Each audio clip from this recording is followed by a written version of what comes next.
50,000 രൂപ കൊടുത്ത് അതിൻ്റെ ഇരട്ടിയായിട്ട് തന്നിട്ട് അവർ തരാമെന്ന് പറഞ്ഞു, 1,00,000 രൂപയായിട്ട് തരാമെന്ന് പറഞ്ഞു. അത് വിശ്വസിച്ച് ഞാൻ കൊടുത്തു. നിങ്ങൾ ഇരട്ടി പൈസ തരാമെന്നും പറഞ്ഞുകൊണ്ടാണ് എൻ്റെ കയ്യിൽ നിന്ന് പൈസ വാങ്ങിച്ചത്.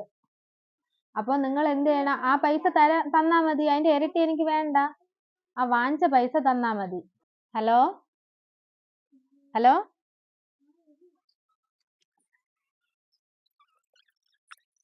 എന്ത് പറ്റി? കുറെ നേരം കൊണ്ട് ഫോണിലാണല്ലോ. ഒന്നുമില്ല. ചേട്ടാ ഇവിടെ ഇരി.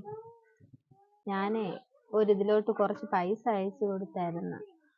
അപ്പോൾ അത് അവർ അതിൻ്റെ ഇരട്ടിയായിട്ട് തരാമെന്നും പറഞ്ഞാണ് അയച്ചു കൊടുത്തത്. അപ്പോൾ 5-6 മാസമായിട്ട് ഒരനക്കവും ഇല്ല.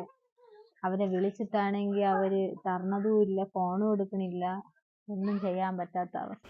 എത്ര രൂപ കൊടുത്താ? 50,000 രൂപ കൊടുത്ത് അതിൻ്റെ ഇരട്ടിയായിട്ട് തന്നിട്ട് അവർ തരാമെന്ന് പറഞ്ഞു, 1,00,000 രൂപയായിട്ട് തരാമെന്ന് പറഞ്ഞു. അത് വിശ്വസിച്ച് ഞാൻ കൊടുത്തു. ഇപ്പൊ അവരെ വിളിച്ചിട്ട് ഫോണും എടുക്കണില്ല, ഒന്നും ചെയ്യണില്ല. എന്ത് ചെയ്യണമെന്ന് അറിഞ്ഞില്ല. ചേട്ട അറിഞ്ഞതുമില്ല.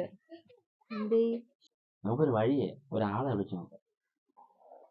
ഹായ് ഡൂഡ്, എന്താണ് പരിപാടി? എന്തു പറ്റിയടാ? ഫോണിൽ കണ്ടെന്നു, മറ്റേ വാട്സാപ്പിൽ മെസ്സേജ് വന്നു, ഇരട്ടി പൈസ കൊടുക്കുന്നു. അക്കൗണ്ടിൽ എടുത്ത പൈസ മൊത്തം അയച്ചു കൊടുത്തു. ചേച്ചി ആ ഫോൺ നോക്കട്ടെ. ഈ 156 ലാസ്റ്റ് 94 ആ നമ്പർ ആണോ ലാസ്റ്റ്?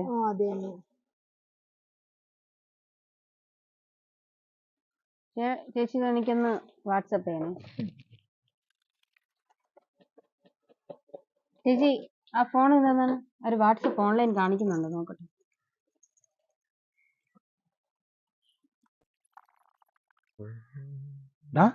അവള് തിരിച്ചു വിളിക്കുന്നു.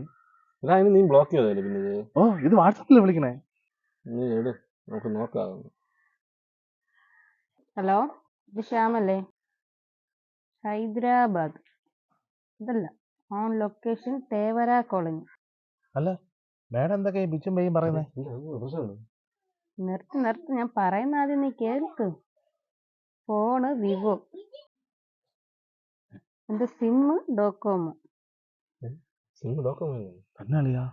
നീ വർക്ക് ചെയ്യുന്നത് ഡുലിപ് കമ്പനി. പൈസ വാങ്ങിച്ച് നീ ഇരട്ടിയായിട്ട് കൊടുക്കാന്നൊക്കെ കുറെ വാക്ക് കൊടുത്ത് നീ സ്വിച്ച് ഓഫ് ചെയ്തിട്ട് എവിടെ പോകുന്നത്? നിന്നെ കണ്ടുപിടിക്കാൻ പറ്റില്ലെന്ന് നീ കരുതിയ? ചേച്ചിയുടെ വാങ്ങിച്ച 50,000 രൂപ പൈസ ഉണ്ടല്ലോ, നീ തിരിച്ചു കൊടുത്തില്ലെങ്കിൽ മോനെ ശ്യാമേ. അയ്യോ മേഡം, ഇത് പ്രശ്നങ്ങളൊന്നും കൂടുതൽ വഷളാക്കല്ലേ മേഡം. നമുക്ക് എന്താന്ന് വെച്ചാൽ ചെയ്യാം. പോലീസിനെ അറിയിക്കുന്നത്, നമുക്ക് വേണ്ടതല്ലേ നോക്കാം. എനിക്ക് പോലീസിൽ കേസ് കൊടുക്കേണ്ട കാര്യമൊന്നുമില്ല. അതെ മേഡം, നമുക്ക് ഇപ്പൊ എത്രയാണോ വാങ്ങിച്ചത് അതിന്റെ എത്രയാണെന്ന് വെച്ചാൽ ഇപ്പൊ പലിശ സഹിതം വേണമെങ്കിൽ ഞങ്ങൾ തിരിച്ചു തന്നേക്കാം മേഡം. എന്തായാലും ആ പൈസ കൊടുത്ത് തീർക്കാൻ നോക്ക്. ഇലയ്ക്ക് മുള്ളിനും കേടില്ലാതെ പോവാം. ഇല്ല മേഡം, അത് ഇപ്പൊ തന്നെ അങ്ങ് സെറ്റിൽ ചെയ്തേക്കാം. ശരി, അപ്പൊ ശരി. സേഫാണ്, ഹോപ്പാണ്. അല്ലേ എല്ലാം ഇതുവരെ മൊത്തം പോയല്ലേ? തികഞ്ഞില്ല എനിക്ക്. എടാ ഞാൻ വിചാരിച്ച എല്ലാം പക്കാ സേഫ് ആണ്. അത് തന്നെ ഞാൻ വിചാരിച്ച എല്ലാം പക്കാ സേഫ് ആണ്, എല്ലാ കാര്യങ്ങളും മുന്നോട്ട് പോകുന്ന ഞാൻ വിചാരിച്ചത്. ഇപ്പൊ വല്ലതും